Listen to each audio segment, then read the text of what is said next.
Buongiorno da Sicilia 24, le principali notizie. A Palermo l'ex presidente della regione Totò Cuffaro patteggia 3 anni di servizi sociali ed esce di scena nell'inchiesta per la corruzione in sanità. 7 le persone rinviate a giudizio, un 8º imputato ammesso al rito abbreviato. A Isola delle Femmine la marcia contro il racket delle estorsioni, la manifestazione dopo gli episodi intimidatori che hanno colpito le attività economiche del territorio. A Giarre un ordigno fa esplodere la biglietteria della stazione ferroviaria, fallito il tentativo di svaligiare la cassaforte, solo danni alla struttura. Mafia confisca di beni per 3 milioni di euro al boss di Pachino, Salvatore Giuliano, storico alleato del Clan Cappello di Catania. La Chiesa prenda una posizione chiara, lancia questo appello anche al Papa Antonio Messina, il giovane che per primo ha denunciato gli abusi a Piazza Armerina dell'ex sacerdote Giuseppe Rugolo, condannato in via definitiva a 3 anni. Connessi eredi di una ricca povertà, a Catania la 5ª edizione del meeting francescano del Mediterraneo, laboratori di fraternità sulle orme di San Francesco nell'8º centenario della sua morte. Arancino o arancina, uno storico risolve il dilemma che divide la Sicilia ripercorrendo con il suo libro Il sole da mangiare le origini del principe dello street food. Calcio, clima da play-off in casa Catania, primo ostacolo il Lecco, gara d'andata domani in trasferta, il ritorno mercoledì sera al Massimino, polverizzati in poche ore 1200 biglietti destinati ai supporter rossazzurri.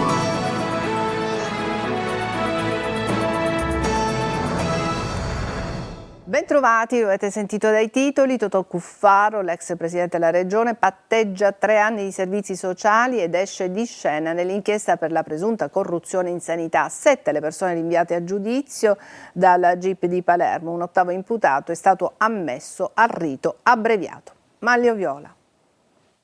Sì al patteggiamento per l'ex presidente della regione Totò Cuffaro. Il giudice per le indagini preliminari Ermelinda Marfia ha accolto l'accordo raggiunto fra i PM di Palermo e la difesa dell'ex segretario della Democrazia Cristiana. Cuffaro evita il carcere, dovrà scontare 3 anni di lavori socialmente utili, ma dalla pena vanno sottratti i 5 mesi di arresti domiciliari o poco più già scontati. Restano dunque circa 2 anni e mezzo. L'ex presidente dovrà anche versare 7.500 euro ciascuno all'ospedale Villa Sofia e all'ASP di Siracusa come risarcimento del danno. L'accusa, che così si estingue, era di corruzione e traffico di influenze per aver fornito le risposte di prove concorsuali ad una concorrente di un esame indetto per la stabilizzazione del personale precario e per aver messo in contatto i responsabili di offerta e richiesta per la gara dei servizi di polizia all'ASP di Siracusa. Nella stessa udienza il GUP ha invece rinviato a giudizio 7 coimputati di Cuffaro che avevano optato per il rito ordinario, prosciogliendo solo perché il fatto non sussiste la società Dusman Service SRL. Il prossimo 7 settembre davanti alla 3ª sezione del Tribunale inizierà il processo per corruzione e traffico di influenze all'ex direttore generale dell'azienda Ospedali Riuniti Villa Sofia Cervello di Palermo, Roberto Colletti, al primario del Trauma Center dello stesso ospedale, Antonio Iacono, allo storico autista e collaboratore di Cuffaro, Vito Raso, e ancora a Mauro Marchese, Marco Dammone, Roberto Spotti e all'imprenditore Sergio Mazzola. Stralciata invece la posizione di Ferdinando Aiello, che ha chiesto il rito abbreviato e sarà giudicato a luglio. Viaggia verso l'archiviazione il 3º episodio di questa inchiesta, la presunta mazzetta del Consorzio di Bonifica della Sicilia Occidentale, per la quale la ricostruzione della procura non ha convinto il GIP. A Isola delle Femmine la marcia contro il racket delle estorsioni, un messaggio forte e concreto dopo gli episodi intimidatori che hanno colpito le attività economiche del territorio. Marco Gullà. Isola delle Femmine dice no al racket e questo è il messaggio forte e chiaro che la comunità ha lanciato con una manifestazione contro il pizzo. L'iniziativa nasce come risposta compatta e civile ai recenti episodi intimidatori che hanno colpito attività economiche del territorio, generando preoccupazione ma anche una forte volontà di reagire. Ci sono tutte le persone per bene che dicono no, dicono non si torna indietro, si va avanti e si va avanti nel solco della giustizia, della legalità. La marcia di Isola delle Femmine vuole rappresentare un gesto concreto di solidarietà verso gli imprenditori che, con coraggio, continuano a lavorare nonostante pressioni e minacce. Noi daremo una bellissima risposta, loro hanno alzato il tiro, alzeremo il tiro noi come istituzioni ma principalmente come cittadini. Non possiamo girarci dall'altra parte, abbiamo bisogno di sistemi di videosorveglianza, i nostri sistemi di Isola e Capaci funzionano, ma la migliore videosorveglianza sono gli occhi dei cittadini, non ci possiamo girare dall'altra parte. Una neonata è morta subito dopo lo sbarco a Lampedusa alle 4:30 dopo essere stati soccorsi dalla motovedetta e la Guardia di Finanza su Molo Favarolo. Sono approdati 55 migranti, fra loro c'erano 7 donne e 6 minori. La neonata era in condizioni critiche e assieme alla sua mamma è stata trasferita al poliambulatorio dove i medici ne hanno dichiarato il decesso. La piccola è morta per ipotermia. Un comando in azione alla stazione ferroviaria di Giarre, tutto per tentare di svaligiare la cassaforte della biglietteria automatica. Il colpo è fallito, ma l'esplosione ha provocato gravi danni strutturali. Adesso sono inagibili la biglietteria e la sala d'attesa. Sta indagando la Polfer. Eva Spampinato. Un botto forte questa notte e ci siamo spaventati. Una bomba carta talmente potente da far tremare anche i palazzi non troppo vicini alla stazione e da far svegliare tutti nel cuore della notte a Giarre. Il letto ci è tremato, niente di che, questo. Quindi siete stati svegliati dal botto e dal letto che tremava forte? Sì. A far esplodere l'ordigno artigianale un gruppo di banditi che volevano rubare i soldi contenuti all'interno della cassaforte della biglietteria automatizzata della stazione ferroviaria, ma non ci sono riusciti, il colpo è fallito e loro sono fuggiti. L'esplosione è venuta intorno alle 2 di notte quando la stazione era chiusa, rimane chiusa infatti da mezzanotte alle 4 del mattino, non c'era nessun ferito, ma i danni sono stati ingenti, oltre a quelli della biglietteria anche in questo locale adiacente. Questo è quello che hanno lasciato, devastazione e macerie, che questa mattina gli operai della stazione stavano già ripulendo mentre i treni continuavano regolarmente a circolare.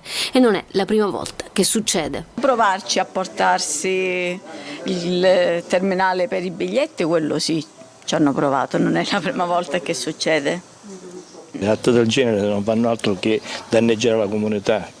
Ora per fare il biglietto non so se il bar è aperto, in caso mi faccio prestare l'app da qualche mio compagno. La Polfer sta setacciando i filmati di Piazza Mazzini e le immagini di videosorveglianza della stazione. Rapina nel Catanese, a riposto in una gioielleria del centro commerciale Conforama. 3 rapinatori incappucciati e armati di martelli e mannaie hanno rubato diversi gioielli e poi sono fuggiti. Momenti di terrore per le persone presenti nella galleria che sono scappate per il fumo sprigionato all'allarme antifurto. Stanno indagando i carabinieri. E ieri mattina l'ultimo saluto ad Alessia, la cattedrale era gremita per la piccola tifosa del Palermo. Prima dell'ingresso in chiesa la bara è stata accolta dai cori della curva e dalle bandiere rosa-nero. Commosso il calciatore Jacopo Segre, con il quale Alessia aveva stretto un legame particolare. Marco Gullà.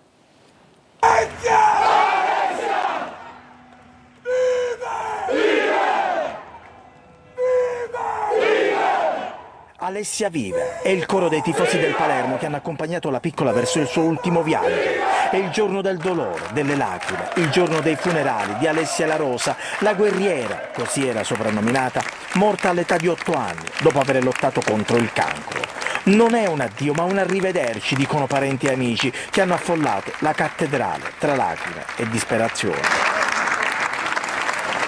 Accanto alla piccola bara bianca ci sono la mamma Maria Concetta, il papà Giacomo e la sorella Giulia, presente anche tutto il Palermo, tra squadre e dirigenti, tra gli altri il giocatore che gli è stato più vicino, Jacopo Segre, che ha posto sul feretro la maglia della squadra. La mamma incrocia proprio il calciatore del Palermo e gli dice: sentiva il tuo nome e gli brillavano gli occhi, era contenta. La messa è stata officiata da Don Vincenzo Talluto, parroco del Borgo Vecchio. La morte di una bambina non è una cosa comune, ha detto, non è una cosa che siamo abituati a vedere con frequenza. Infine una lettera struggente che Alessia aveva scritto prima della sua scomparsa. Giulia, Christian, litigavamo sempre, ma vi voglio tanto bene. Vincenzo, avrei voluto dormire più spesso con te. Mamma, tu hai lottato sempre con me, avendo una grande forza. Papà, volevo sempre la mamma, ma nei momenti di fragilità sei e resterai sempre il mio papà.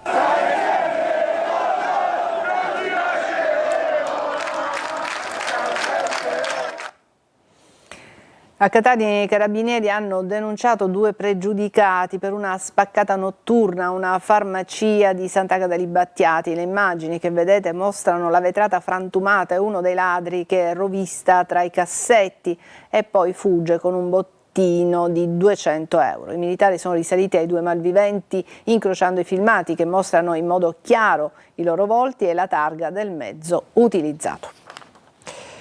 Confiscati beni per 3 milioni di euro al boss di Pachino, Salvatore Giuliano, storico alleato del Gran Cappello di Catania. Lorena Dolci.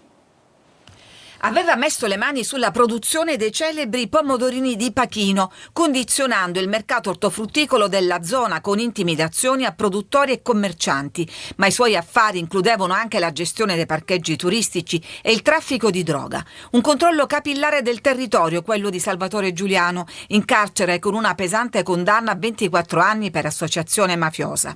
Adesso la DIA di Catania ha confiscato il suo impero, fatto di 2 società operanti nel settore agricolo, 15 immobili fra terreni e fabbricati, rapporti bancari e postali, beni per un totale di 3 milioni di euro che passano definitivamente nelle mani dello Stato. Giuliano ha un lungo percorso criminale iniziato da giovanissimo, boss di Pachino e del clan che porta il suo nome, storicamente alleato della famiglia catanese dei Cappello, come documentato dall'operazione Araba Fenice della DDA di Catania. Giuliano è stato condannato anche ad 1 anno e 2 mesi per le minacce al giornalista Paolo Borrometi. Parla Antonio Messina, il giovane che per primo ha denunciato gli abusi a Piazza Armerina dell'ex sacerdote Giuseppe Rugolo, condannato in via definitiva a 3 anni di carcere per violenza sessuale su minori. Messina ora lancia un nuovo appello al Papa. Sentiamo Gerry Italia.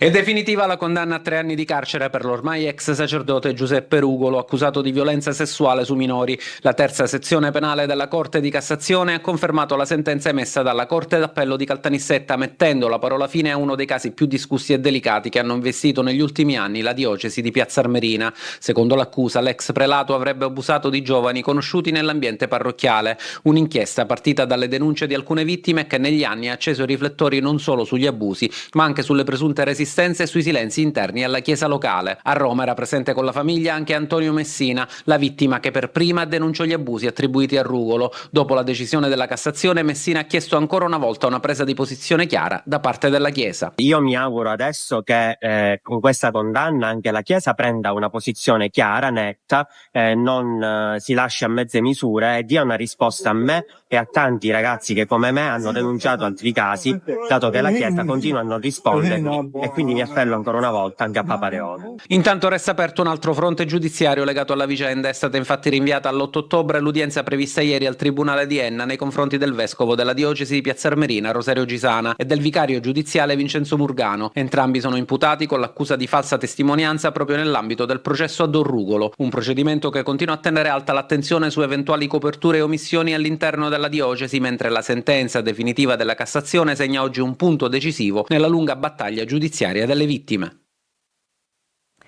È iniziata a Catania la 5ª edizione del meeting francescano del Mediterraneo, tanti gli appuntamenti e migliaia le persone previste in città. Assegnato alla comunità di Lampedusa il premio San Ludovico. Orazio Longo.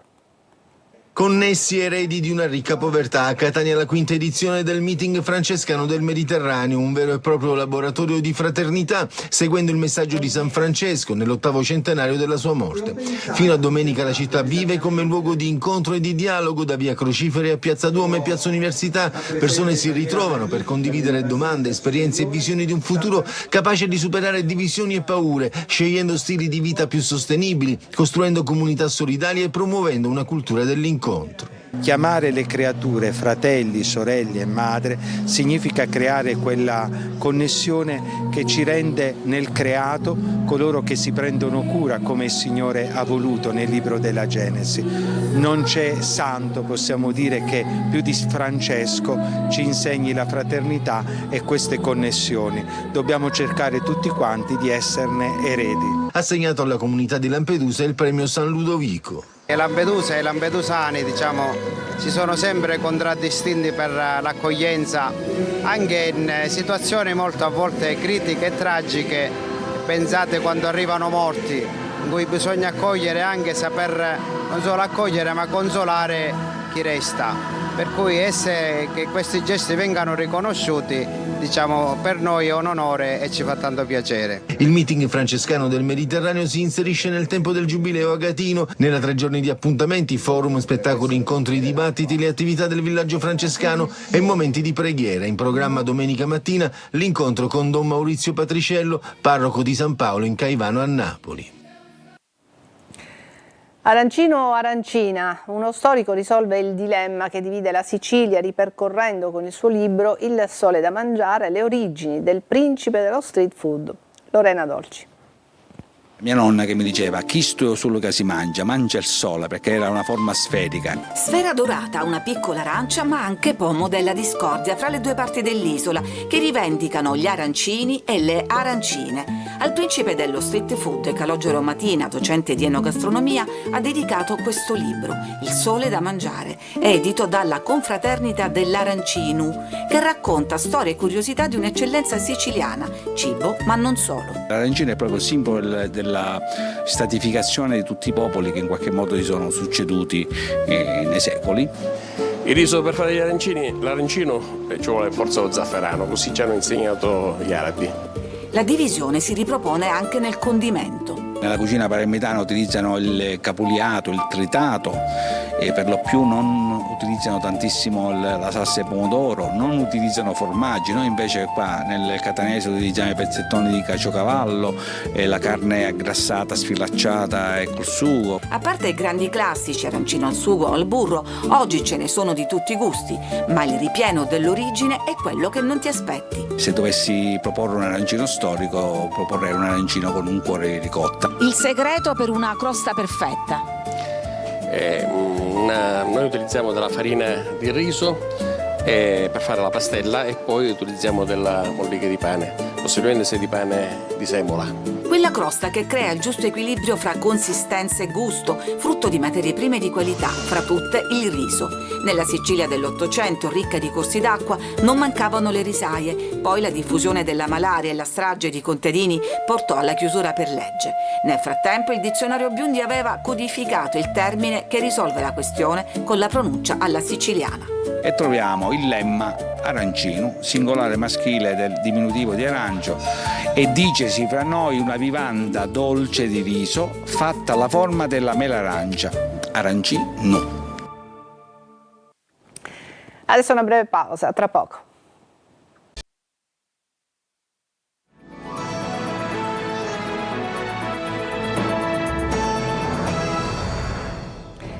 Al Monastero dei Benedettini di Catania, la terza edizione di Catania for Senology, il congresso nazionale dedicato agli aggiornamenti multidisciplinari in ambito senologico, con medici ed esperti a confronto ma anche con le testimonianze di alcuni pazienti.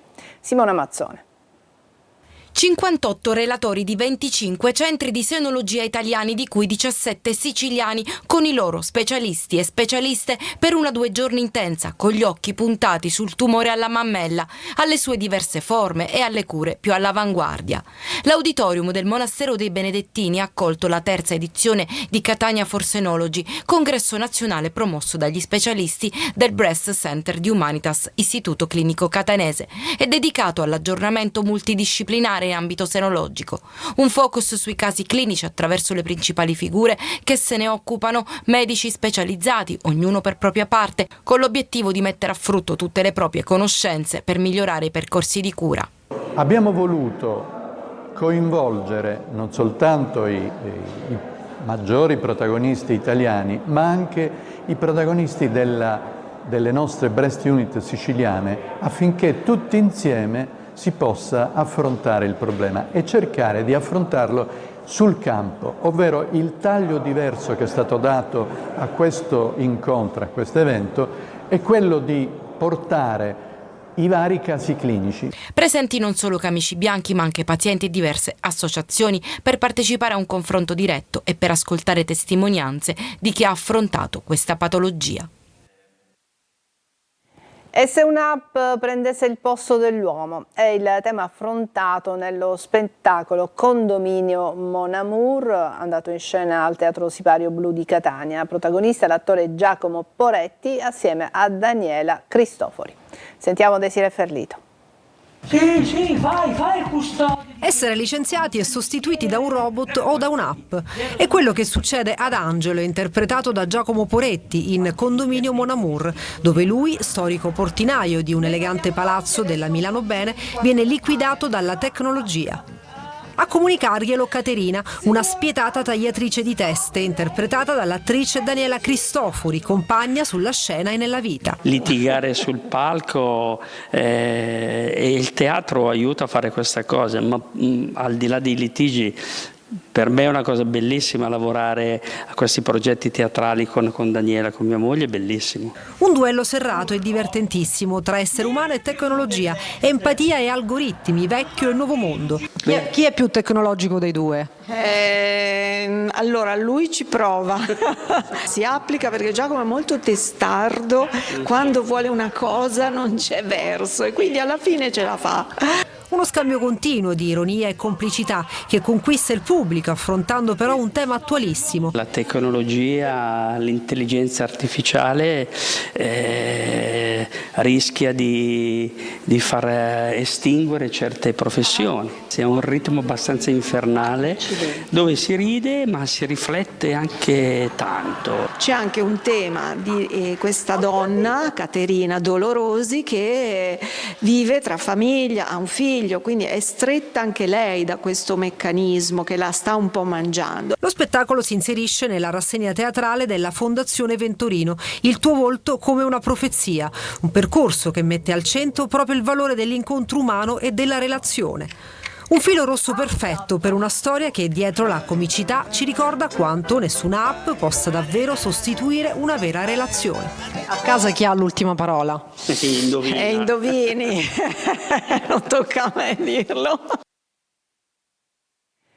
Catania ha celebrato la cultura e i giovani talenti con la terza edizione del Festival del Folklore Siciliano Scolastico, una giornata speciale che ha unito scuola, cultura e identità. Cuore pulsante dell'evento è stato il cortile Platamone. L'iniziativa è stata promossa all'Associazione di Promozione Sociale Pizzifolco di Catania con la collaborazione dell'Istituto Comprensivo Pizzigoni Carducci e il patrocinio della Regione Siciliana e del Comune di Catania.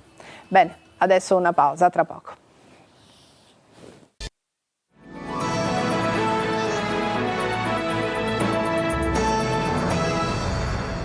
Eccoci al calcio, il Catania in piena clima playoff, la concentrazione è tutta per la partita di domani sera a Lecco per la gara d'andata. Francesco Triolo.